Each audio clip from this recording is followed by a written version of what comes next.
Here's the question. A Course in Miracles says, those who see themselves as whole make no demands. What would you share regarding this thought? And here is the answer. Peace is a flow that makes no demands because it fears no negative consequences for an action taken or not taken. Fear makes demands because fear believes that things must occur in a specific way or unpleasantness or disaster may result. And one thing that I like about this paragraph already is how he's really referring to peace as the part of our mind or the part of our awareness that does not make demands, and fear is the part of our mind that does make demands. Because the truth is, when we talk about demanding people, we might think of a specific personality, but the truth is we are all capable of being demanding, and I'm sure at one time or another, if not at some point today, we have all made some type of demand. So what this really shows is that when we are in a place of making demands, of being demanding, we are coming from fear.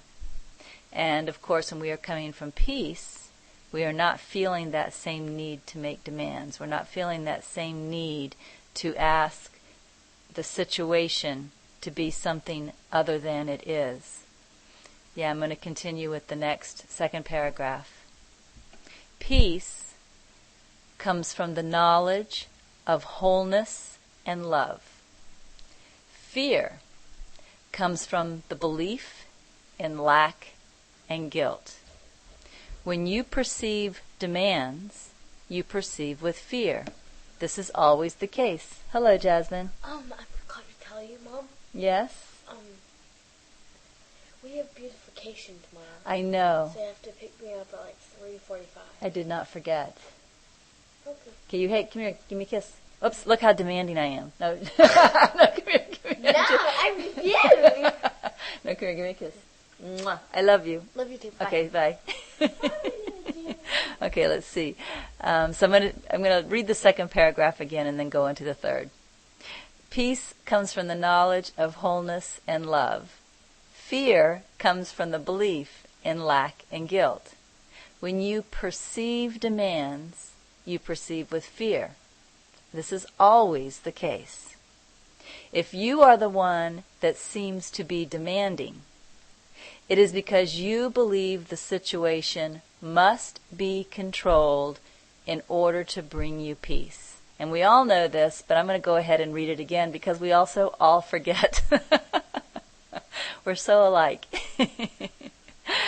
If you are the one that seems to be demanding, it is because you believe the situation must be controlled in order to bring you peace. You also believe if it is not controlled, you cannot have peace, and you must inevitably suffer. If you perceive someone is making demands on you, you again feel the need to control the situation for your own peace. If you did not feel attached to a specific outcome, you could not perceive demands.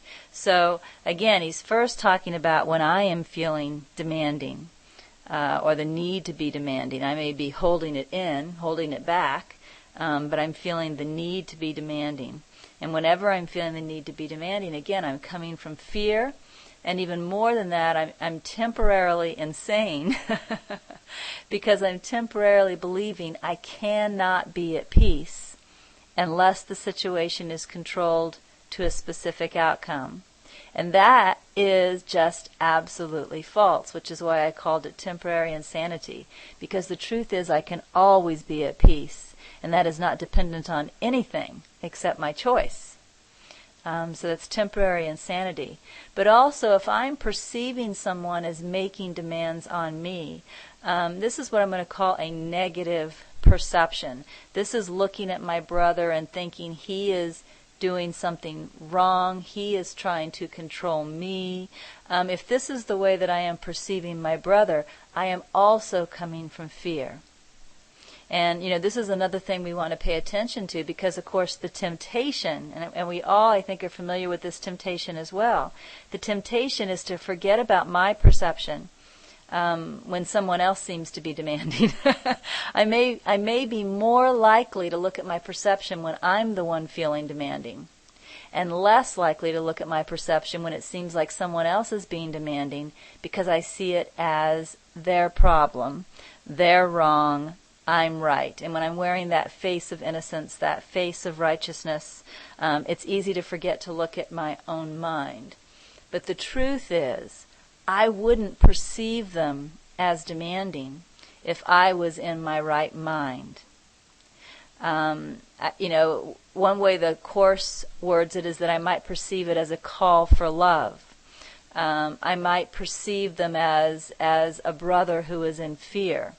I would feel compassion and love, and I would not perceive it as demanding. So if I see someone as demanding, I need to look at my own mind. And this is what Holy Spirit is pointing out. It doesn't matter whether I'm feeling demanding or whether I perceive someone else as demanding. It's my mind I need to look at. So let's continue. Holy Spirit says, or actually I said, it's a question. When I see myself as demanding or perceive someone making demands on me, what can I do? Answer. First, remember to step back and look at the thoughts in your mind.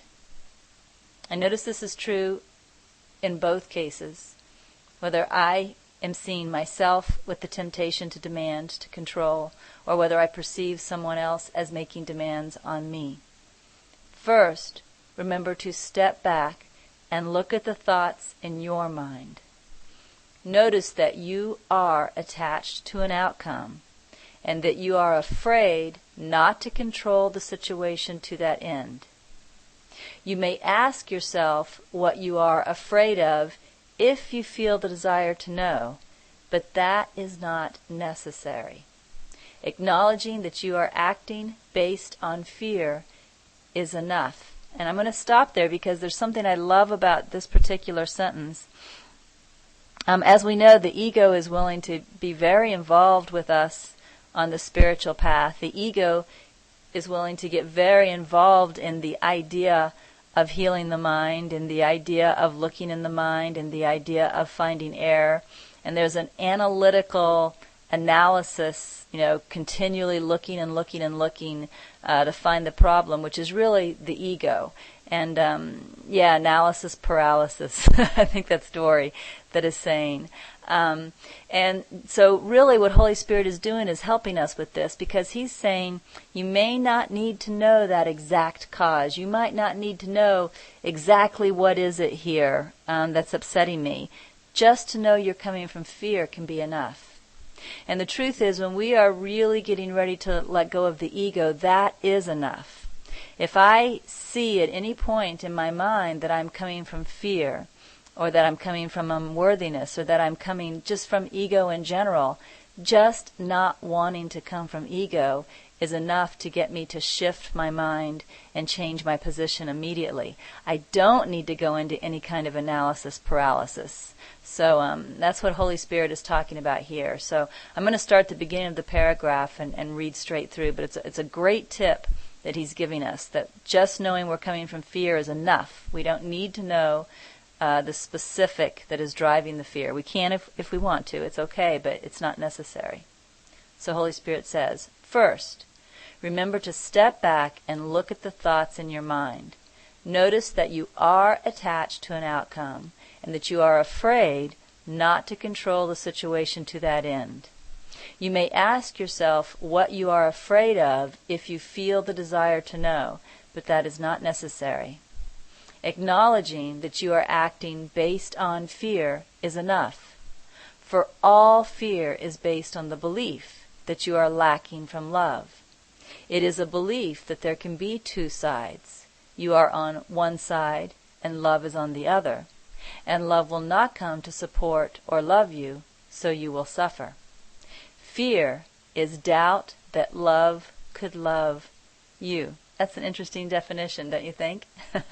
Fear is doubt that love could love you. Fear is a lack of trust that you could be lovable. In fact, fear is certainty that you are not worthy of love, and so you must inevitably suffer. This is where the struggle comes from.